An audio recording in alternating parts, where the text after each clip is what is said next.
Bonjour, je me nomme David Lavoie. Tout d'abord, il faut expliquer pourquoi le Québec doit reprendre le contrôle total sur son administration. Il est évident qu'étant actuellement dirigé par un gouvernement fédéral, il est impossible pour nous au Québec de changer rapidement quoi que ce soit dans tous les domaines de juridiction fédérale.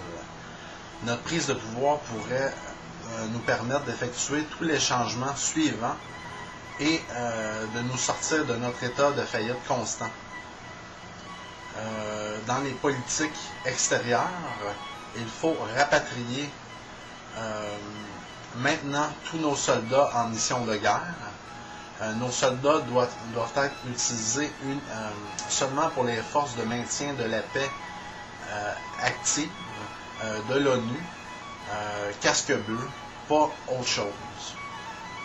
Le ministère de la Défense doit arrêter d'acheter de l'armement sophistiqué et coûteux car ça s'avère inutile contre les terroristes, même le terroriste intérieur. Donc il faut plutôt tenter de refaire notre image à l'international en étant exemplaire dans tous les dossiers qui ont trait avec les politiques externes. Nous devons arrêter immédiatement de subventionner les voyages dans l'espace et la recherche spatiale. Ça coûte extrêmement cher et ça pollue beaucoup. Maintenant, nous savons que la Terre est le seul endroit vivable pour nous et qu'il nous sera impossible de déménager ailleurs. L'immigration doit être resserrée. Il faudra renvoyer tous les criminels dans leur pays. Donc, souhaiter la bienvenue aux familles travaillantes et aider définitivement les immigrants diplômés à entrer dans les emplois supérieurs. Nous devons promouvoir des lois industrielles internationales pour réduire la surconsommation et la réutilisation, pardonnez-moi, et l'efficacité des produits. Ensuite, pour ce qui est des politiques intérieures, donc les ressources et l'environnement, il faut faire payer des redevances substantielles aux compagnies qui utilisent chaque ressource naturelle et obliger les compagnies minières à payer pour la décontamination des terrains qu'ils ont pollués. Il me semble que c'est un minimum, là. Puis c'est pas fait, ça n'a jamais été fait. On se demande qui se crisse de l'argent dans les poches, là, en tout cas. Donc, il faut nationaliser le gaz de schiste et toutes les autres ressources importantes. Il faut abandonner l'éthanol et subventionner l'utilisation de l'hydrogène et des énergies propres. Il faut améliorer la gestion de l'eau et améliorer la pose, donc le nombre de compteurs d'eau pour éviter le gaspillage. Maintenant, pour ce qui est des finances, il faut réduire considérablement la taille des administrations des sociétés d'État, rendre claire l'imputabilité de tous les administrateurs et des gestionnaires de l'État lors de leur contrat au départ.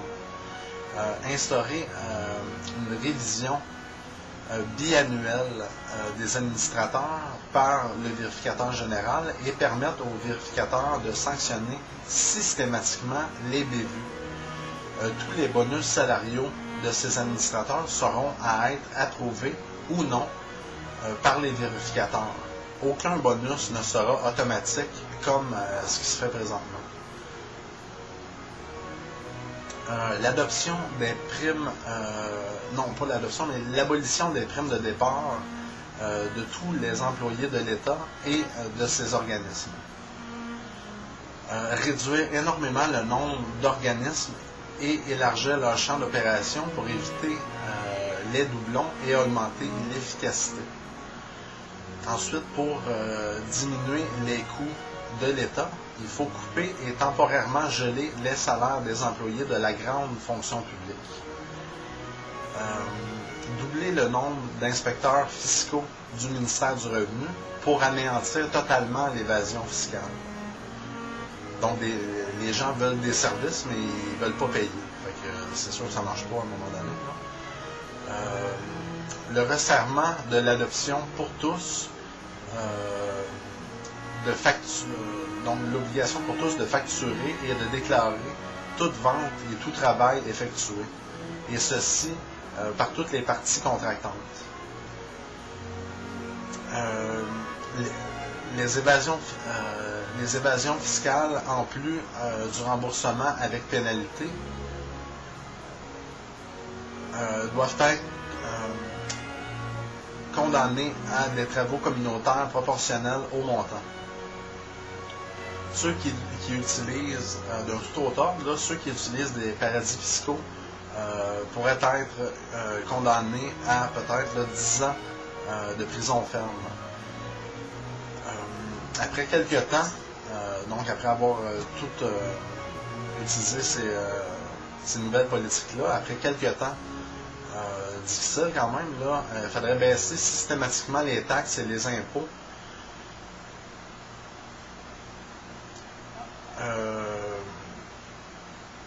petit à petit à chaque année pour redonner confiance aux entreprises et aux particuliers.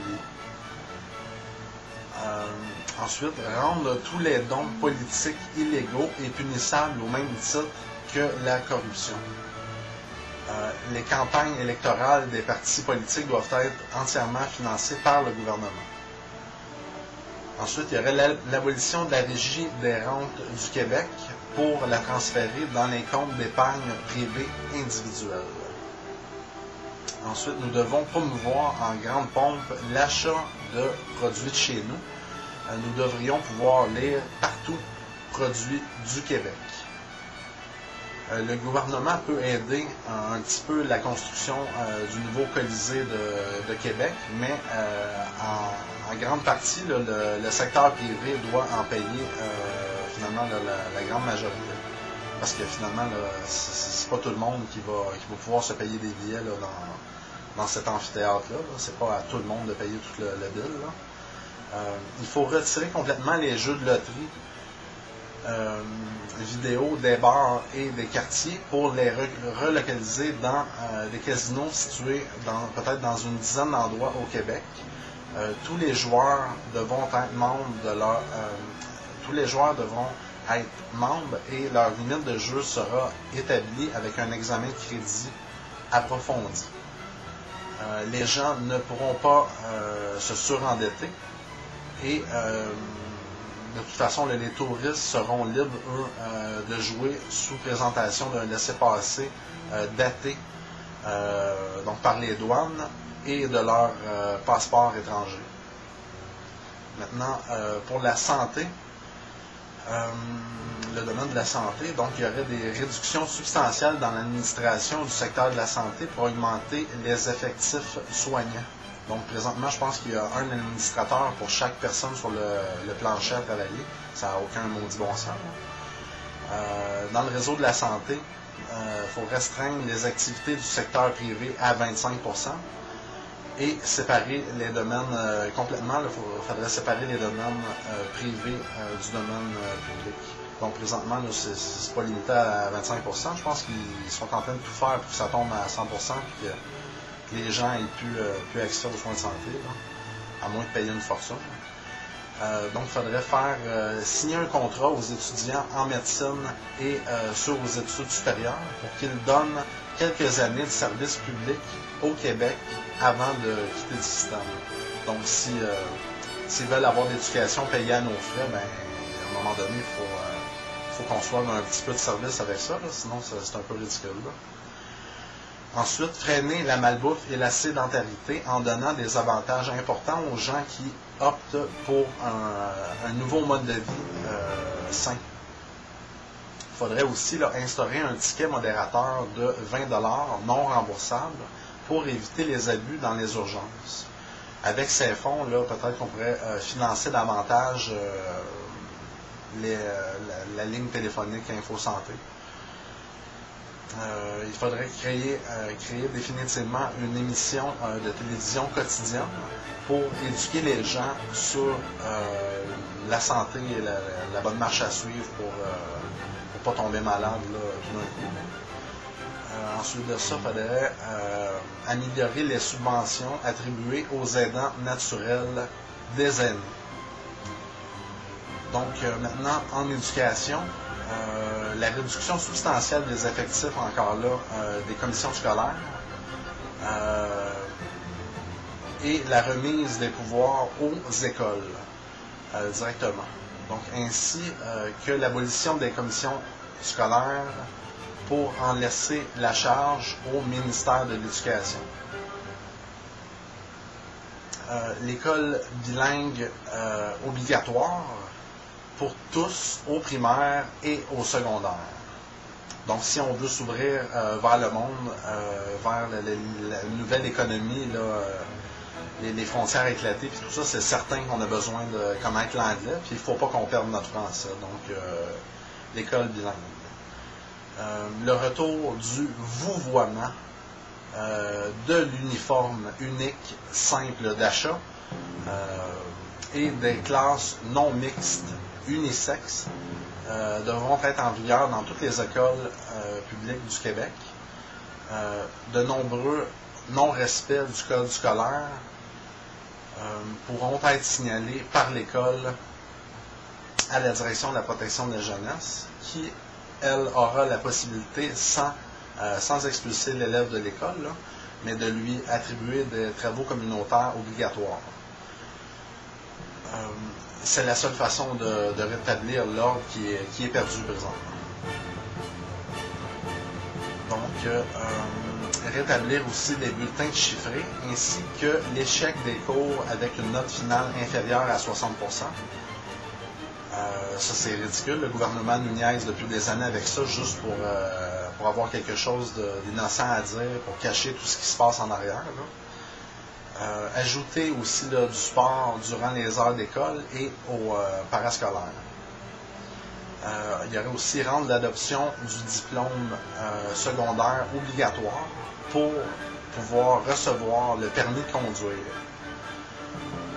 Donc, ça serait un bon incitatif d'aller étudier plutôt que de se poigner le cul. Donc, un diplôme secondaire d'une école de métier serait aussi accepté. Maintenant, pour ce qui est du domaine du travail, il faudrait rétablir la balance entre les syndicats, le patronat et les employés. Donc, c'est une balance qui a été perdue depuis longtemps. On dirait que les employés se font écraser de toutes parts. Donc, dans la construction, retirer les pouvoirs d'embauche donnés aux syndicats pour les redonner aux employeurs eux-mêmes. Limiter considérablement la période accordée pour l'aide sociale et obliger le retour au travail des personnes aptes à travailler. Leur donner un choix de travail simple et adapté à leur habileté.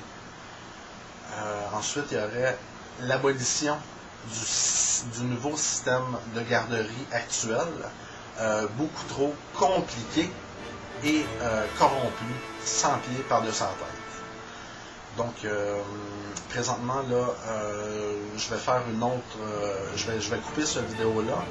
Il va y avoir une deuxième partie. Donc, David, prochain premier ministre du Québec, 2 de 2. Donc, si vous êtes intéressé à aller la voir, je vous remercie. À tantôt.